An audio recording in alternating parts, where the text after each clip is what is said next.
بسم اللہ الرحمن الرحیم۔ السلام علیکم۔ 8 سے 80 کے دوستوں کی خدمت میں آج کمنٹس کوشچن اور آنسر سیشن ہم کرنے لگے ہیں، اور یہ کمنٹس کوشچنز اور آنسرز ہیں کافی ساری ویڈیوز کے حوالے سے، اور میں دیکھ رہا ہوں شاید نے کچھ سوال کچھ تبصرے نوٹ کر رکھے ہیں۔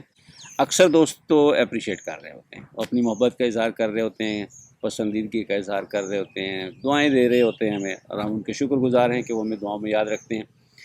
لیکن کچھ تبصرے کچھ سوال ایسے ہوتے ہیں کہ جن پر مزید بات کرنے کی ضرورت ہوتی ہے۔ سر پہلی بات تو یہ میں سمجھتا ہوں یہ بڑا ہمارا اسپیشل سیکشن ہوتا ہے اور اس کو ہمارے سننے والے پسند بھی کرتے ہیں۔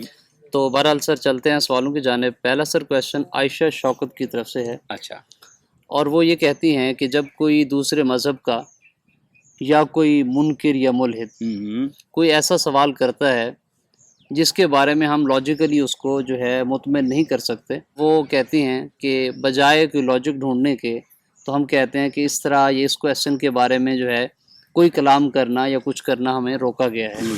تو کہتی ہیں کیا ہم لاجک ڈھونڈیں اس کی؟ لاجک تو موجود ہے، اللہ کے جو فرمان ہے، تو لاجکس تو ان کی ہیں، تو اب ہمیں کیا کرنے کی ضرورت ہے اس معاملے میں؟ شاید تھوڑی سی گفتگو اس پہ ہو سکتا ہے طویل ہو جائے، جی لیکن میں بات شروع کروں گا ایک حدیث سے۔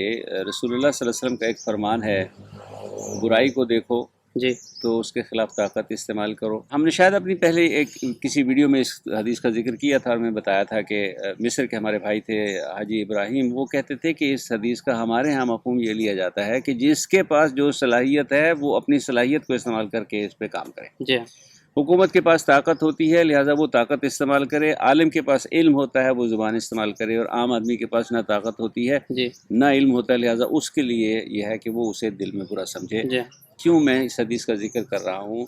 یہ سوال سوچنا یا ان سوالوں کے جواب دینا جی یہ بھی ہر آدمی کے بس کی بات نہیں ہوتی، ٹھیک ہے لہٰذا ہمیں اس کوشش میں نہیں جانا چاہیے کہ جی جو کسی ملحد نے سوال کر دیا، کسی کافر نے سوال کر دیا، کسی غیر مسلم نے سوال کر دیا تو ہم اس کی منطق ڈھونڈنے میں لگ جائیں۔ جی یہ باقاعدہ ایک علم ہے، اور اس علم کو حاصل کرنا چاہیے جی یہ اپنی جگہ پہ، اور پھر جس کے پاس یہ علم ہو جی اسے ہی چاہیے کہ وہ ان سوالوں کے جواب دے۔ سر قرآن پاک میں ایک جگہ آیا نا، اس کا مفہوم یہ ہے نا کہ ہر صاحب علم کے اوپر ایک اور ہے کہ جس کے پاس جی وفوق کل ذی علم علیم، جی ہاں، ہر علم والے کے اوپر ایک اور علم والا ہے۔ یعنی بعض اوقات جو ہمیں چیز لگ رہی ہے کہ ہم اس کو کیا جواب دیں، حالانکہ میں بھی اس کا جواب ہو سکتا ہے، تو ہمارے علم میں اگر نہیں ہے، ہمارے بھی ساتھ میں اس کا جواب دینا نہیں ہے، تو ہو سکتا ہے کوئی اور شخص اس کا جواب دینے والا ہو۔ اس لیے کہ اگر آپ کے پاس اس چیز کا علم نہیں ہے اور آپ اس کا جواب دینے کی کوشش کریں گے نا، جی ہو سکتا ہے اس میں کچھ گڑبڑ ہو جائے، ٹھیک ہے، کچھ بالکل بات کچھ نکل جائے، جی ہاں، یا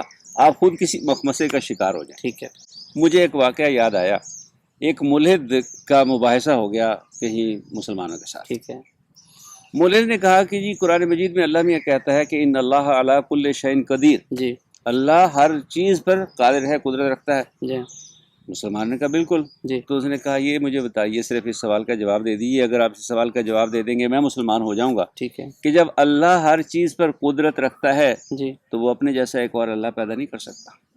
اچھا یقیناً اللہ تعالیٰ ہر صحیح، چیز پہ قدرت جی ہاں، رکھتا ہے۔ جی وہ مسلمان مخمصے میں پڑ گئے کہ اس سوال کا اب کیا جواب دیا جا جی سکتا جی ہے کہ اللہ تعالیٰ، تو پھر کوئی صاحب علم جی اس ملحد کو کسی ولی کے پاس لے گیا، ٹھیک ہے تو اس ولی نے کہا برخوردار یقیناً اللہ تعالیٰ اس چیز پر قدرت رکھتا ہے کہ وہ اپنے جیسا ایک اور اللہ پیدا کر دے، لیکن اس کے باوجود اس اللہ اور اس اللہ میں فرق ہوگا۔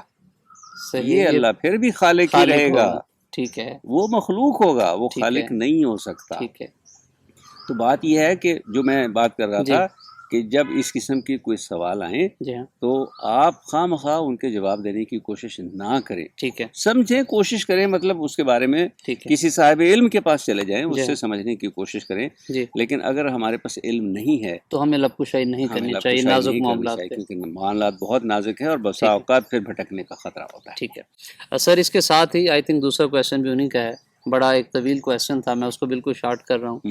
وہ کہتے ہیں کہ ہمارے ریلیجیس حلقہ میں کہ وہ محدود ہیں صرف دینی مدارس تک، اور ان کو سائنس کے میدان میں کوئی ریسرچ کے حوالے سے جو ہے اس طرح کا کوئی سسٹم موجود نہیں ہے کہ قرآن پاک میں جب بہت ساری چیزوں کے بارے میں ایون کہا ہوا کہ تفکر کریں، غور کریں، تو وہ کہتے ہیں کہ ان کو صرف وہاں تک محدود رکھا گیا۔ شاید میں نے بھی یہ سوال دیکھا تھا، لیکن میں آپ سے گزارش کروں کہ یقیناً ہماری طرف سے کوتاہیاں ہیں اس میں، جی اور یہ کوتاہی صرف کسی ایک طبقے یا کسی ایک فرد کے ذمہ نہیں ٹھہرائی جا سکتی. جی ہم نے دین کو حاصل کرنے یا دین کو سمجھنے کے حوالے سے کتنا وقت خرچ کیا ہے. جی ٹھیک ہے، ہم جیسے میں اکثر کہا ہے کہ میں تو سائنس کا بنیادی طور پر ایک سائنس کا طالب علم ہوں، جی لیکن دین کا فہم حاصل کرنے کے لیے، دین کو سمجھنے کے لیے مجھے اسی طرح سے وقت لگانا پڑے گا جس طرح سے میں نے سائنس سمجھنے اور پڑھنے کے لیے وقت لگایا ہے. ٹھیک ہے. تب جا کے کہیں اگر دینی معاملات میں کوئی بات کروں گا، کوئی بات جی سمجھ میں آئے گی. جی تو بین ہی جو دینی مدارس کے لوگ ہیں یقیناً ان کو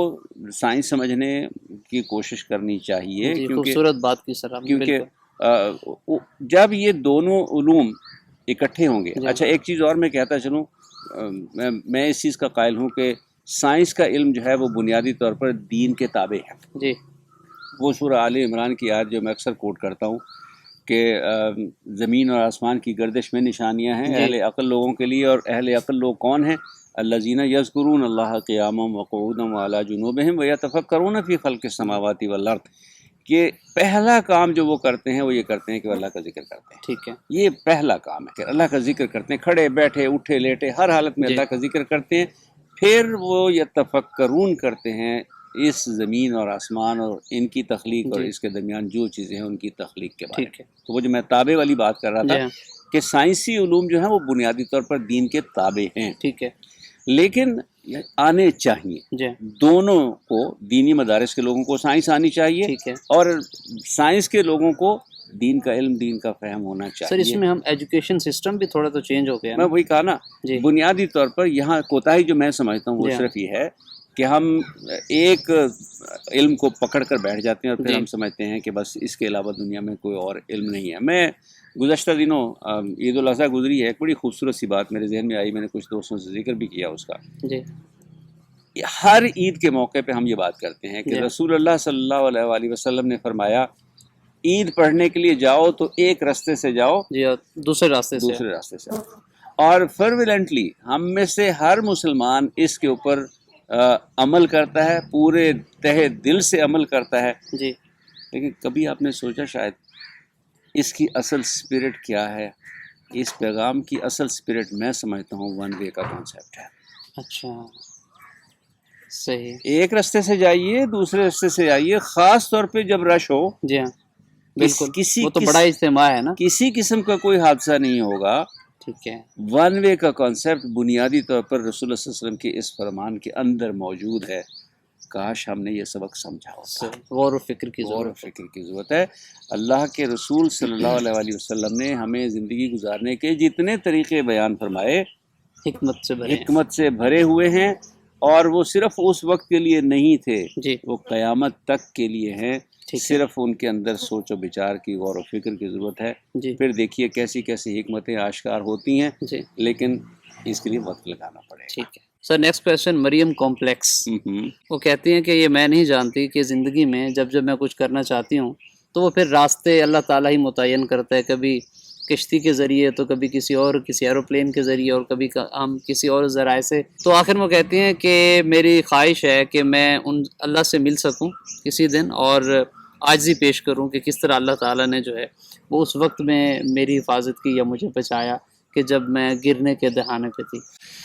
مریم کمپلیکس بیٹا، میں اگر صحیح یاد رکھ رہا ہوں تو آپ نے وہ سوال پوچھا تھا کہ اگر اللہ یہ چاہتا ہے کہ میں صرف اللہ سے محبت کروں تو پھر جواباً میں کیوں نہیں یہ چاہ سکتی کہ اللہ بھی صرف مجھ سے ہی محبت کرے. اور یہ ہمارے ویڈیو کا کیپشن بن گیا. مریم دیکھو بیٹا، اللہ سے ملاقات آج بھی اس وقت بھی ہو سکتی ہے. مسلمانوں کو تو اللہ تعالیٰ دن میں 5 وقت ملاقات کا موقع دیتا ہے. اب ہم جب نماز پڑھتے ہیں تو اللہ سے ہماری ملاقات ہو رہی ہوتی ہے. یہ 5 نمازیں تو وہ ہیں جو ہم پر فرض کر دی گئی ہیں. اس کے علاوہ کوئی پابندی نہیں ہے. آپ دن میں جتنی مرتبہ مرضی آپ چاہیے اللہ تعالیٰ سے ملاقات کیجئے. اللہ کی ذات ہر جگہ ہر وقت موجود ہے. وہ انسانوں جیسی نہیں ہے کہ اس کو کوئی اونگ نہیں آتی، اس کو نیند نہیں آتی، اس کو کوئی تھکن نہیں ہوتی. وہ بیک وقت معلوم نہیں کروڑوں انسانوں سے ملاقات کر سکتے. اللہ کی ذات ایک بہت عظیم ذات ہے، لہٰذا اس کو انسانی، میں نے پہلے بھی کہا تھا، اس کو انسانی مقام تک مت لائیے، اللہ کو اللہ کے طور پر سمجھنے کی کوشش کیجیے۔ اللہ سے آپ اس وقت بھی باتیں کر سکتی ہیں، اس وقت بھی اللہ کا شکر ادا کر سکتی ہیں، بلکہ جو میں نے کہا کہ فرض نمازیں ہیں شروع ہی ہم اس سے کرتے ہیں الحمدللہ رب العالمین۔ تمام تعریفیں اس اللہ کے لیے ہیں جو عالمین کا رب ہے، عالمین کو پالنے والا ہے۔ تو آپ اس ملاقات کے انتظار میں مت رہیے کہ جب اللہ سے ملاقات کہیں ہوگی تو آپ اللہ کا شکر ادا سر کریں گے۔ یقیناً جنت میں تو ہوگی ہمارا ایک ایک خیال جی اس سے کچھ بھی پوشیدہ نہیں ہے، ٹھیک ہے تو ملاقات تو اس سے ہماری ہر وقت ہے، ٹھیک ہے لیکن یہ ہے کہ نماز میں باقاعدہ ایک ملاقات ہو جاتی ہے، ہم اس کے حضور حاضر ہوتے ہیں، حاضری پیش کرتے ہیں، اس سے ملاقات کرتے ہیں، اس سے مناجات کرتے ہیں، دعا کرتے ہیں۔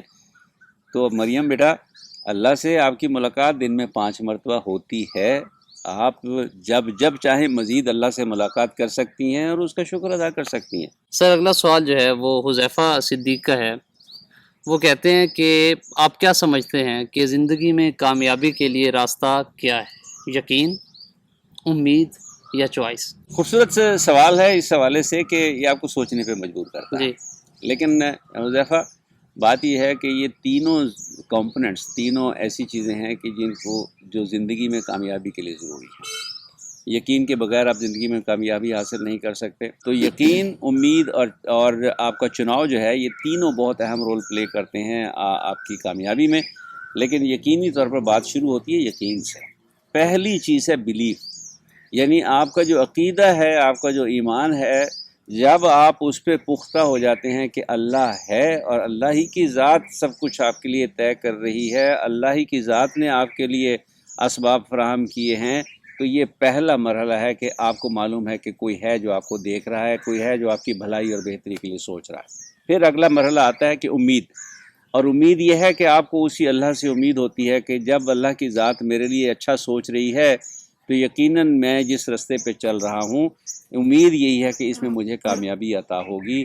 اور پھر اس کے بعد جو اسباب اللہ کی ذات نے آپ کے لیے فراہم کیے ہوتے ہیں، آپ وہاں جب چناؤ کرتے ہیں تو یہ تیسرا اور آخری مرحلہ ہے جو فائنلی یہ طے کرتا ہے کہ آپ کامیابی تک پہنچیں گے یا نہیں پہنچیں گے۔ سر نیکسٹ کویسچن سویرا بشیر کا ہے، وہ کہتی ہیں کہ سر کہا جاتا ہے کہ الفاظ اثر رکھتے ہیں، تو کہتی ہیں کہ جیسے ہم نے ایک ویڈیو کی جو اللہ کرتا ہے بہتر کرتا ہے، صحیح۔ تو کہتی ہیں کہ جیسے وزیر کا تقیہ کلام تھا کہ اللہ جو کرتا ہے اچھے کے لیے کرتا ہے، اس سے یہ اخذ کیا جا سکتا ہے کہ اگر ہم اچھے الفاظ زیادہ بولیں تو وہ زیادہ اثر کریں گے؟ اس میں کوئی شک نہیں ہے، کوئی شک نہیں ہے، جو الفاظ ہم منہ سے نکالتے ہیں ان کا اثر ہوتا ہے، جی ان کی وجہ سے جو ہے نا حالات میں تبدیلی آتی ہے۔ ٹھیک ہے آپ جتنا اللہ کا شکر ادا کریں گے، اللہ تعالیٰ قرآن مجید میں خود کہتے ہیں کہ تم میرا شکر ادا کرو تو میں تمہیں زیادہ دوں گا۔ جی تو شکر ادا کرنے سے اگر اللہ تعالیٰ کی نعمتوں میں، برکتوں میں اضافہ ہو سکتا ہے تو جی اس کا مطلب یہ ہے کہ شکر ادا کرنے کا ایک اثر ہے۔ ٹھیک ہے اور اگر آپ خدا نہ خواستہ شکایتیں کرتے رہیں گے تو پھر شکایتوں کا اپنا اثر ہوگا، گلے شکوے کا، شکایت کا اپنا اثر ہوتا ہے، ٹھیک ہے اور وہ اثر اچھا نہیں ہوتا۔ سر اظہر عباس کا نیکسٹ کویسچن ہے، وہ امینو ایسڈز والے ٹاپک میں سے ہم سائنٹیفک ٹاپکس پہ ڈائریکٹ پلٹ آئے ہیں، صحیح۔ تو وہ کہتے ہیں کہ اسپارجین اور گلوٹامین کے بارے میں جو ہے فردر ایکسپلینیشن دے دیں۔ وہ کہتے ہیں امینو ایسڈ میں تو فنکشنل گروپ جو ہے وہ ایمائڈ ہے، تو کہتے ہیں کس طرح پھر ہمیں ایسیڈک جو ہے ان کو کنسیڈر کرتے ہیں؟ اظہر بات یہ ہے بیٹا کہ دو امینو ایسڈ تو ایسے ہیں جو پیور ایسڈک امینو ایسڈ ہیں، ایک اسپارٹک ایسڈ اور ایک گلوٹامک ایسڈ، لیکن پھر انہی دونوں کے ایمائڈس، اس لیے ہم ان کو کہتے ہیں ایسڈ ایمائڈس۔ اسپارٹک ایسڈ کا جو ایمائڈ ہے وہ ہے اسپیراجین، اور گلوٹامک ایسڈ کا جو ایمائڈ ہے وہ ہے گلوٹامین۔ تو ان کو رکھتے ایسیڈک امینو ایسڈس کی کیٹیگری میں اس لیے ہیں، یہ نہیں کہ یہ ایسیڈک ہیں، بلکہ ان کو ایسیڈک ایمائڈس کی کیٹیگری میں لا کے رکھتے انہی امینو ایسڈس کے ساتھ ہیں جن سے یہ ڈرائیو ہوتے ہیں، لہٰذا ایسیڈک امینو ایسڈ کی کیٹیگری میں ہم یہ 4 امینو ایسڈ شامل کرتے ہیں: اسپارٹک ایسڈ، گلوٹامک ایسڈ جو پیور ایسیڈک ہیں، اور اسپیراجین اور گلوٹامین جو ایسڈس کے ایمائڈ ہیں، ان کے ڈیریویٹیوز ہیں۔ ٹھیک ہے سر نیکسٹ کویسچن بھی انہی کا ہے، وہ کہتے ہیں کہ سیل کا انوائرمنٹ ایکویٹک ہے اور جو امینو ایسڈز ہیں وہ بھی ایکویٹک انوائرمنٹ کے اندر موجود ہیں، تو وہ کہتے ہیں کہ پھر ہم کس طرح سے ان کو ڈیفرینشیٹ کرتے ہیں ایسیڈک بیسک میں؟ دیکھیے سر، یہ تھوڑا سا ٹیکنیکل سوال ہے، میں مختصر جواب دینے کی کوشش کروں گا کیونکہ بہت سارے دوست ہو سکتا ہے جو ویڈیو دیکھ رہے ہیں وہ اتنی ٹیکنیکل ڈیٹیل نہ جانتے ہوں، لیکن آپ کو معلوم ہے کہ ایک اسپیسیفک پی ایچ ہوتی ہے جس پہ فنکشنل گروپ آئنائز ہوتے ہیں، تو یوں سمجھ لیجئے کہ جس امینو ایسڈ میں ایک کارباکسل اور ایک امینو فنکشنل گروپ ہے وہ ایک اسپیسیفک پی ایچ پہ آئنائز ہوں گے. اگر آپ ایسیڈک پی ایچ رکھیں گے تو اس میں امینو گروپ آئنائز ہوگا. اگر آپ الکلائن پی ایچ رکھیں گے تو اس پہ کارباکسل گروپ فنکشنل گروپ جو ہے وہ آئنائز ہوگا. اسی طرح سے اگر زیادہ کارباکسل یا زیادہ امینو فنکشنل گروپ موجود ہوں گے تو پھر ان کے لیے اور پی ایچ ہمیں چاہیے ہوگی. لہٰذا انسانی جسم کے اندر جو پی ایچ ہے جس کی آپ بات کر رہے ہیں وہ تو ایک اسپیسیفک پی ایچ ہے, سلائٹلی الکلائن یا نیوٹرل کے قریب. اس کے اوپر ہر امینو ایسڈ کا ہر فنکشنل گروپ آئنائز نہیں ہوتا. یہی وجہ ہے کہ ہر امینو ایسڈ اس ویٹرائن فارم میں وہاں نہیں ہوتا. لیکن یہ ہے کہ پی ایچ کے ساتھ ساتھ ان کی آئنائزیشن چینج ہوتی ہے, ان کی آئنائزیشن تبدیل ہوتی چلی جاتی ہے. ایک پی ایچ پہ ایک امینو ایسڈ جو ہے وہ آئنائز ہو کے اگر ویٹرائن میں کنورٹ ہو جاتا ہے تو ضروری نہیں ہے کہ باقی امینو ایسڈ بھی اسی پی ایچ پہ. سر نیکسٹ کویشچن آر بی سیز اینڈ سلیز.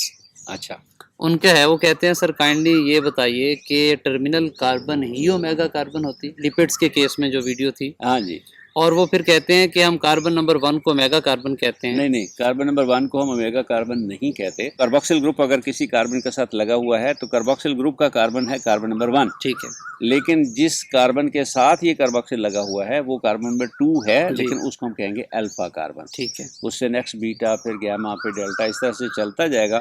لیکن سائنٹیفکلی اب ہم نے یہ طے کر رکھا ہے کہ جب ایک بہت لمبی چین ہو کاربن کی تو جو سب سے آخری کاربن ایٹم ہوتا ہے اس کو ہم کہتے ہیں کہ دس از اومیگا کاربن. ٹھیک ہے سر. اسی کویشچن میں ایک اور, وہ کہتے ہیں کیا یہ ٹرم صرف لپڈس کے لیے یوز کی جاتی ہے اومیگا کی, یا کسی اور مالیکول؟ نہیں, عام طور پہ اسے ایک جنرل ٹرم میں استعمال کیا جاتا ہے, لیکن یہ کہ چونکہ اب اومیگا فیٹی ایسڈس لپڈس میں ہی ہیں لہٰذا یہاں یہ ٹرم زیادہ کامنلی استعمال ہوتی ہے. ٹھیک ہے سر. نیکسٹ اینڈ لاسٹ کویشچن ہے یہ ایم کے وینوم.